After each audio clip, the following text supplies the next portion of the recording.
ধর্মী মেয়ে থেকে কোনি। বাংলায় কিন্তু স্পোর্টসের ওপর সিনেমার অভাব নেই। বর্তমান যুগেও গোলন্দাজ, লড়াই, 11 একাধিক সিনেমা এসেছে স্পোর্টস সেকশনে। এবার কলকাতায় স্পোর্টস ফিল্ম ফেস্টিভ্যাল আয়োজিত হচ্ছে নন্দনে। নন্দন প্রেক্ষাগৃহে এবছর স্পোর্টস ফিল্ম ফেস্টিভ্যাল 3 বছরে পা রাখল। তালিকায় রয়েছে একাধিক সিনেমা।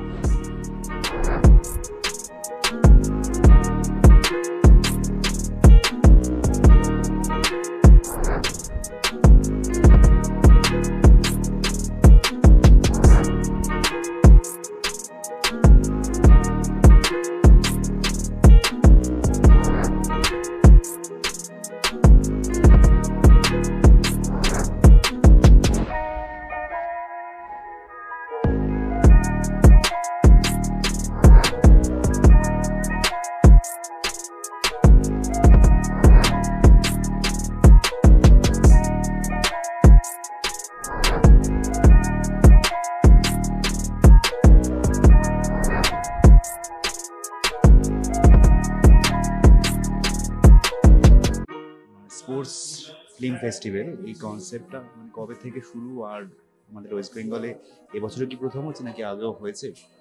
এটা তৃতীয় বছর। অ্যাকচুয়ালি 2023 থেকে এর শুরু। তার আগে আমরা বহুদিন হোমওয়ার্ক করবার পরে সারা পৃথিবীতে এটা ছাড়া আরও 11টা ফেস্টিভ্যাল হয়, এটা 12তম ফেস্টিভ্যাল। আমরা এইটা শুরু করি কারণ ভারতবর্ষে এর আগে কোনোদিন এরকম ফেস্টিভ্যাল হয়নি। একটাই অ্যালিয়াস ফ্রাসেতে বহু আগে একবার দেখানো হয়েছিল, আর কিছু ইউনিভার্সিটির সিনে ক্লাবগুলোতে দেখানো হয়ে থাকে। বাট এরকম সংগঠিত আকারে ইন্টারন্যাশনাল স্পোর্টস ফিল্ম ফেস্টিভ্যাল ভারতবর্ষের বুকে হয় না। ন্যাশনাল, যেটা ভারতবর্ষের জাতীয় ও আন্তর্জাতিক প্রতিযোগিতা বা উৎসব, সিনেমা উৎসব গোয়াতে যেটা হয় ইফি, সেখানেও কিন্তু একটা দিন স্পোর্টসের জন্য ডেডিকেট করা হয়।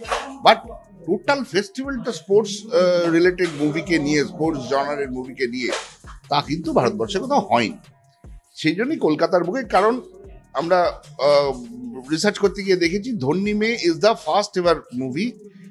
যদিও সেটা কমেডি ছিল, কিন্তু সেটাই হলো অ্যাকচুয়ালি বাংলা ভাষায়, ভারতবর্ষে শুধু বাংলা ভাষায় কেন, ভারতবর্ষের যে কোনো ভাষাতেই প্রথম ক্রীড়াকে বিষয় নিয়ে একটা চলচ্চিত্র তৈরি হয়েছিল।